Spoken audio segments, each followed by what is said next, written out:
بص على اللعيبه بتاعت زمان مستر اولمبيا اللي هو مثلا سنه 2000 2001 امم 2004.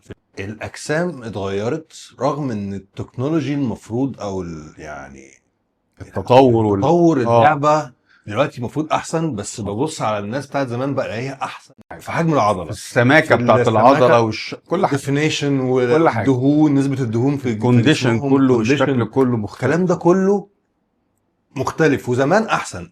سؤالك عجبني. بص إيه اللي بقى، حصل؟ يعني ده من اهم الاسئله اللي انت قلتها. ايه اللي حصل؟ انا بقول لك ايه اللي حصل.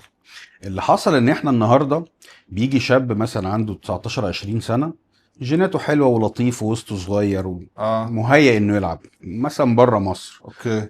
ياخدوه ياخد كم هستيري من الهرمونات يخليه يقفز قفزه. حد زي روني كولمان او نصر السنباطي او ناس بتوع زمان، مهم. القفزه دي خدت منه 10 سنين. ال10 سنين اللي عمل فيهم عضلات دول، روني كولمان او غيره، هو شقي وتعب وعمل مهم. فايبرز وعضلات حقيقيه بجد. دلوقتي يعني مش عايز اقول الاكسبريشن اللي هو الغريب ده، بس تحسها ان هي نفخه على الفاضي. مم. بس طبعا الموضوع مش قوي كده، دي في ضخامه، تفاصيل. يعني في ضخامه، فاهم؟ بس مفيش شكل جمالي لا. ومفيش كثافه وسمك، يعني بتحس العضله خرسانه كده. مم. او لو حاسسها انت بتحسها شكل بس. ليه بقى؟ زي ما بحكي لك، هم بقوا بيمسكوا الشباب سنه صغير، جيناته حلوه، وسطه صغير، كتفه مش عارف عامل ازاي، مهيئ ان هو كمال اجسام، شكله جسمه مم. تحفه. ياخدوه يديله هرمونات كتيره جدا فيعمل عضلات جامده جدا في وقت قليل قوي. مم. زي ما تقول كده، العضلات ما بتحسش فيها بالنضج، او ما بتحسش فيها ان هي بقت فول قوي، لسه في حاجه غلط. بتحس انت اللي مش هو ده.